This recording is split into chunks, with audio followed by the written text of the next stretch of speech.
Hey everybody, Tim here with today's review of Doom Patrol Season 1, Episode 2, Donkey Patrol. Already you can kind of tell every episode's going to have the word patrol in it, which works. It's cool. I'm okay with it. Overall, it was really good. It was kind of interesting. Again, just a lot of stuff that I'm not really sure how they're doing it. Because, I've never read the comics, so I don't know. But it's fun. I love Mr. Nobody. He's great. And it's almost like Deadpool. Like, he just kind of breaks the fourth wall all the time.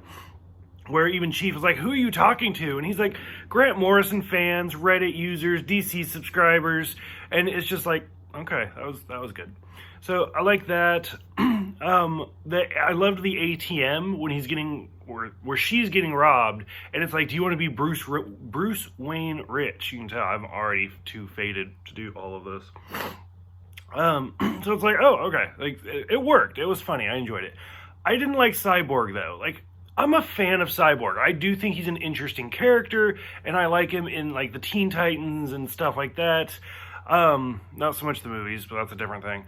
But, I don't know, for whatever reason, like, when he showed up in this, I didn't like him. So, I don't know, I didn't mind how they did him in, like, Smallville, which, it was the famous Jet Jackson playing him, so maybe that's why. But, I don't know, the actor who plays him in this is just... There's something about him. Like, I feel like he may be too young. Because I always think of, like, Cyborg as a football player. Like, he's always this massive guy. And, I don't know, like, this Cyborg, to me, felt like he was just a replacement of Beast Boy from Teen Titans. Because I know it's two different universes, but they were like, who do we swap out for Beast Boy? And, if you look at Beast Boy and you look at this Cyborg, they're about the same build. So I feel like they just kind of swapped those characters or something, which is fine, I guess. I don't know. I just wasn't a big fan.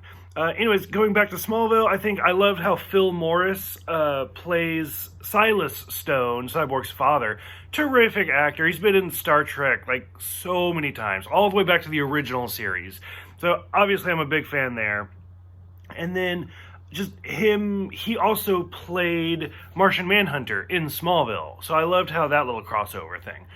We learned about, like, the accident 5 years ago.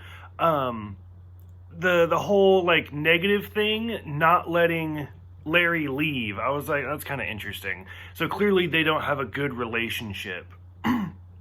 We find out more about, like, Crazy Jane, Katie in the Underground. I loved, there's so many personas, I can't keep track of their names. I liked the one where, like, the words actually became, like, physical material. Like, that was bitchin'. I absolutely loved it.